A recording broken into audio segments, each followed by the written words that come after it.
എന്റെ ഫ്രണ്ട് പറഞ്ഞു കമ എന്നൊരു അക്ഷരം ഉണ്ടെന്ന്. ഈ കമ രണ്ടക്ഷരമല്ലേ? അതിപ്പോ പണ്ട് മുതലേ നമ്മൾ കേൾക്കുന്ന അല്ലെങ്കിൽ അങ്ങോട്ടും ഇങ്ങോട്ടും പറഞ്ഞ് കളിയാക്കുന്ന ഒരു കാര്യമാണ്. കമ എന്നൊരു അക്ഷരം എന്ന് പറഞ്ഞാൽ എങ്ങനെയാ? കമയ്ക്ക് രണ്ടക്ഷരം ഇല്ലേ എന്ന്. പക്ഷെ അതിന്റെ പിന്നിൽ രസകരമായിട്ടുള്ളൊരു സ്റ്റോറി ഉണ്ട്.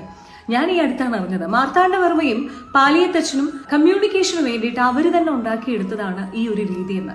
അതായത് കടവയാതി എന്ന് പറയുന്ന സംഖ്യാസമ്പ്രദായ രീതി, അക്ഷര സമ്പ്രദായ രീതി. അതായത് കടവയാതി എന്ന് പറയുമ്പോൾ നമ്മുടെ അക്ഷരമാലകളെല്ലാം അതിലുണ്ട്. അതില് ഓരോ അക്ഷരത്തിനും ഓരോരോ നമ്പറുകളാണ്, 0 മുതൽ 9 വരെയുള്ള നമ്പറുകളാണ് കൊടുത്തിട്ടുള്ളത്. ആ കടവയാതി രീതി പ്രകാരം നോക്കുകയാണെന്നുണ്ടെങ്കിൽ കമയിലെ കായ്ക്ക് 1ഉം മായ്ക്ക് 5ഉം ആണ്. അപ്പൊ 15 അത് തിരിച്ചിട്ടാൽ 51 ആണ്.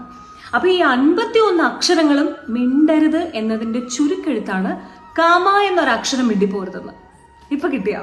ആദ്യമായിട്ടാണ് ഈ ഒരു ഇൻഫർമേഷൻ നിങ്ങൾക്ക് കിട്ടുന്നതെങ്കിൽ തീർച്ചയായിട്ടും കമന്റ് ചെയ്യണം. ഇല്ല നേരത്തെ അറിയാമായിരുന്നു എങ്കിലും കമന്റ് ചെയ്യണം. Stay happy and stay cool. Always keep smiling.